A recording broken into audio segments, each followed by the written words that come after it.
नमस्कार, मैं लीज़ा और आप देख रहे हैं सबरंग समाचार। आज़ादी का महोत्सव मना रहे हैं हम। आज़ादी का अमृत महोत्सव 75 साल हो चुके हैं। आज़ादी आए हुए, आज़ादी हमें मिले हुए, लेकिन इसके पीछे कई ऐसी कहानियाँ हैं जो हम छू नहीं पाते हैं। कई ऐसे अनछुए पहलू हैं जिसका जिक्र तो होता है, लेकिन पूरे तरीके से उन सभी बातों को हम जान नहीं पाते हैं। ऐसे ही एक अनछुआ पहलू है ताना भगत।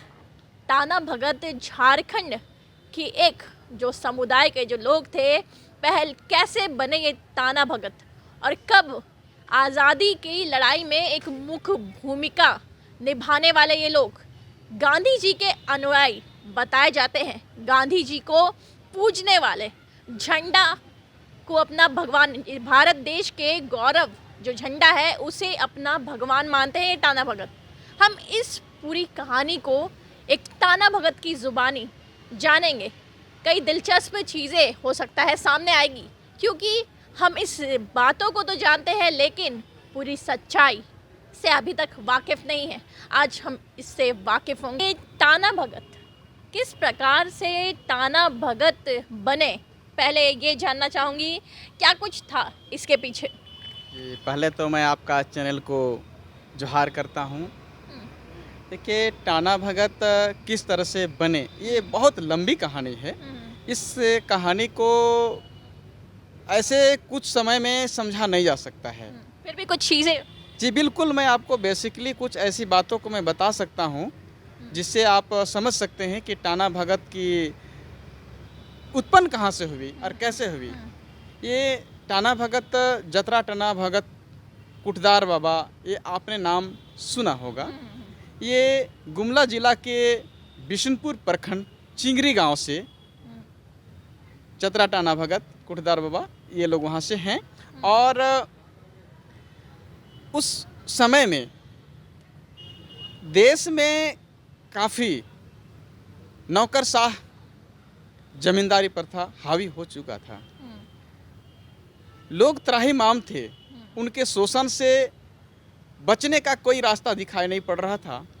तभी इन लोगों को आध्यात्मिक शक्ति की प्राप्ति होती है और आध्यात्मिक शक्ति के बदौलत इन्होंने अपने ईश्वरीय शक्ति से उन्होंने विचार किया, उन्होंने मांग किया कि हम लोगों को ऐसा शोषण क्यों किया जा रहा है। हम अपने ही घर के, अपने ही जंगल ज़मीन से ऐसा क्यों हम लोगों को शोषित किया जा रहा है। घर से बेघर करना, ज़मीन से बेदखल करना, इन सारी बातों को देख करके और बेट बेगारी कराना। बेट बेगारी शायद आप समझ पा रहे होंगे। बताइएगा ज़रा। हाँ जी, ये काम कराना और पैसा नहीं देना या बहुत कम पैसा देना। तो इस तरह से शोषण किया जा रहा था और ऐसा जब शोषण किया जाने लगा तो हमारे लोग आध्यात्मिक शक्ति के बल पर अपने आप को एक ऊर्जावान बनाया, मतलब प्रभु की शक्ति से ही बने। अब ये लोग एकत्रित हो करके प्रभु के द्वारा दिया हुआ या ईश्वरीय शक्ति के बदौलत ये लोग जन जन को जागरूक करना शुरू किया। गांधी जी से किस प्रकार मुलाकात हुई, कब वो दिन आया और एक ताना भगत पूरे तरीके से गांधी जी के अनुयायी बन गए। जी बिल्कुल बताता हूँ मैं।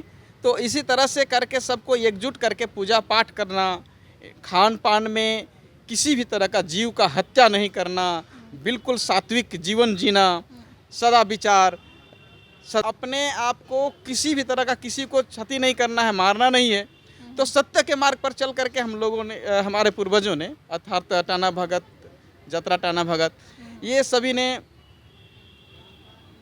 लोगों को एकजुट करके ये जगह जगह पर मीटिंग करना शुरू कर दिया, बैठक करना शुरू कर दिया और आग्रह करना शुरू किया कि हमारा जल जंगल ज़मीन है, हमने कोड़ा है, हमने तोड़ा है, हमने जोड़ा है, मतलब जंगल को काटा, खेत बनाया, खेती करने योग्य। तो इस तरह से हमने किया है तो हमारे ही जल जंगल ज़मीन के साथ में आप लोग क्यों ऐसा लूटकांड कर रहे हैं?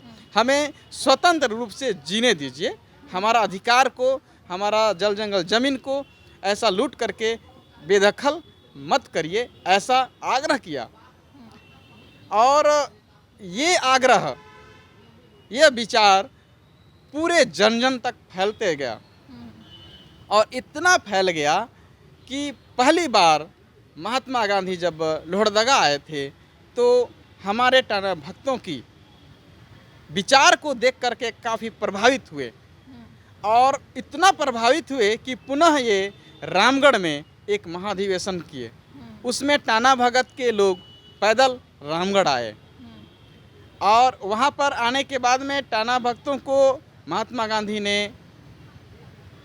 टोपी, जो आपने देख रहा मैं पहन रखा, इस तरह से उन्होंने सफ़ेद टोपी दिया और आर्थिक सहायता भी किया, ऐसा सुना हूँ मैं।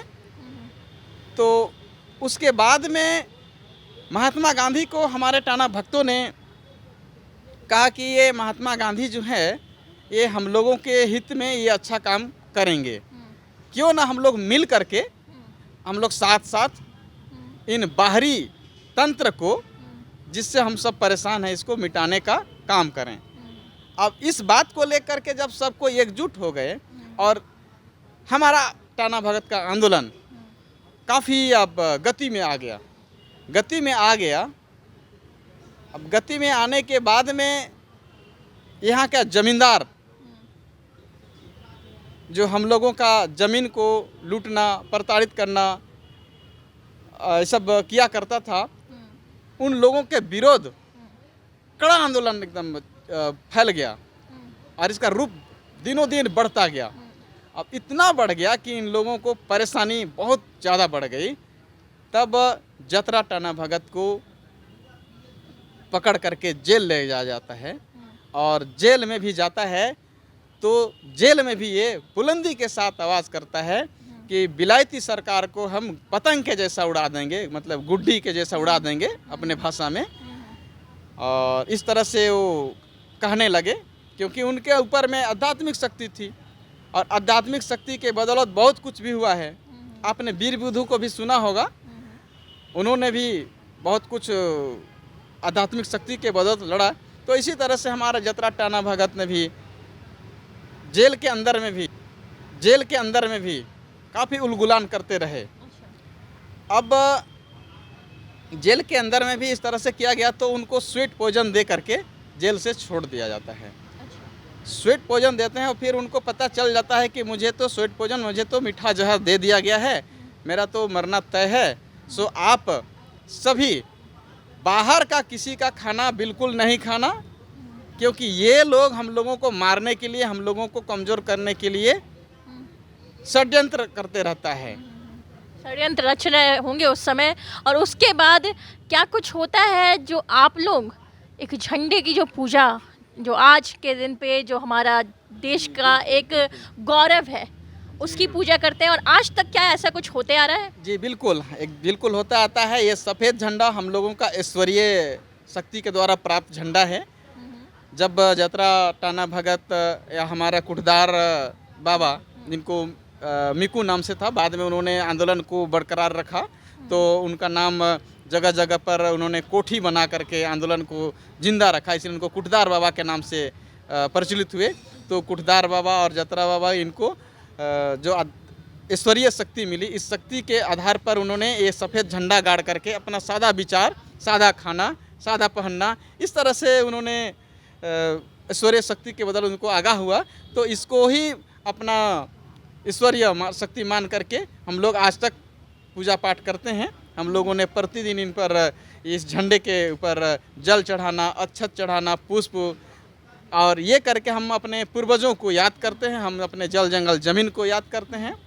और साथ ही साथ जो भारत देश का झंडा है उसकी भी पूजा की जाती है। जी बिल्कुल, ये जो आप देख रहे हैं ये चरखा की झंडा है, ये तिरंगा है। तिरंगा के बीच में अशोक चक्र नहीं, ये चरखे की झंडा है।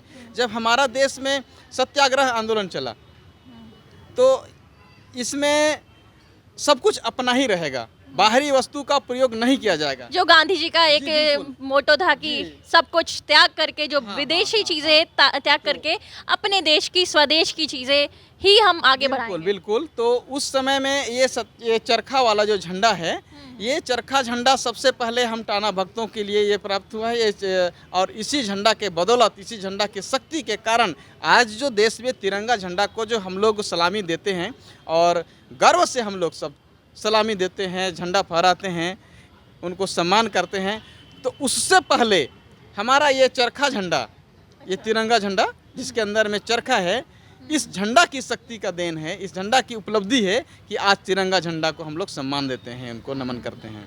बहुत बड़ी बात आपने जैसे बताई है और कही भी है, इसको मैं रिलेट करना चाहूँगी कि जो पहले जो झंडा हुआ करता था, चरखे झंडे से शुरुआत हुई और उसके बाद ये तिरंगे झंडे में तब्दील हुआ और कहीं ना कहीं ये चीज़ें आज भी है और आज भी जो भारत देश का गौरव है, हो चुके हैं लगभग 75 साल हो चुके हैं आज़ादी को। और एक और सवाल उठाना चाहूँगी इस पे कि 75 साल हुए हैं, क्या कुछ बदलाव देखने को नज़र आया है और क्या कुछ बदलने की आवश्यकता है? जी बिल्कुल, उनको विशेष तौर पर से इन बातों को अगर सुन पाएंगे तो अमल करने के लिए उनको यहाँ पर आना पड़ेगा।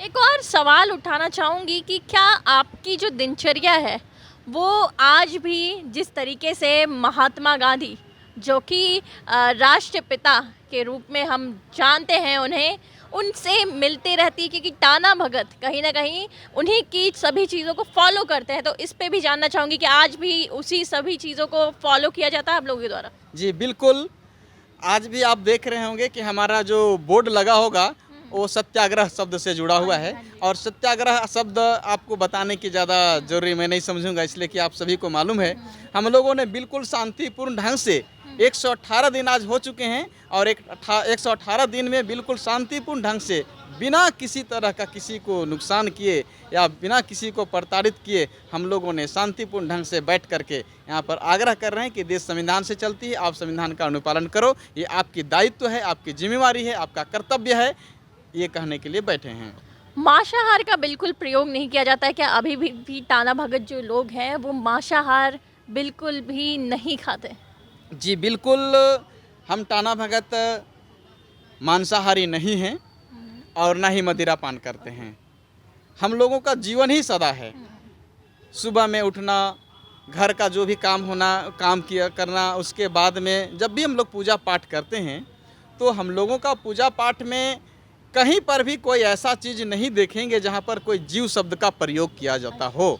बिल्कुल, हम लोग घर का सभी तरह का जो अन्न होते हैं उस अन्न का पूजा करते हैं, क्योंकि अन्न में ही वास करता है प्रभु। लोग बोलता है कि नहीं, मंदिर में, मस्जिद में, गिरजाघर में भगवान मिलता है। मैं कहता हूँ कि अन्न में वास करते हैं प्रभु। अगर उनको लगता है कि नहीं, मंदिर, मस्जिद, गिरजाघर में, गुरुद्वारा में भगवान मिलते हैं, तो शायद किन्हीं को एक सप्ताह दिन उनको केवल मंदिरों में बंद करके रख दीजिए, केवल गिरजाघरों में या गुरुद्वारा में बंद करके रख दीजिए, उनको खाने पीने को नहीं दीजिए और बाद में उनको रोटी दिखाइए, तो फिर वही बोलेगा कि रोटी में भगवान है, रोटी जैसा गोल है भगवान, यही बोलने के लिए मजबूर होगा। मतलब अन्न में ही भगवान वास करते हैं, अन्यथा कहीं पर नहीं हैं। और सृष्टि के कण कण में भगवान वास करते हैं, न कि मंदिर, मस्जिद, गिरजाघर में। बहुत बड़ी बात आपने कही और बहुत बहुत धन्यवाद है हमारे साथ जुड़ने का। जैसा कि इन्होंने बताया, जो टाना भगत की एक गाथा, एक गौरव गाथा आज भी झारखंड के कई इलाकों में लोग रहते हैं और आज भी उन्हीं सभी चीज़ों का पालन कर रहे हैं। आज भी अपने हक और अधिकार की लड़ाई, यहाँ तक कि संविधान का पालन हो, ऐसी लड़ाई आज भी लड़ रहे हैं। और कहीं ना कहीं जिस तरीके से इन्होंने गांधी जी का जो रास्ते हैं, गांधी जी के बताए हुए रास्ते पे चलने के लिए आज भी प्रयत्न कर रहे हैं और आज भी चल रहे हैं। इन्होंने एक बड़ी बात कही कि भगवान अन्न में बसते हैं। बिल्कुल सही बात है कि भगवान वैसे तो कण कण में बसते हैं, हर एक जगह बसते हैं,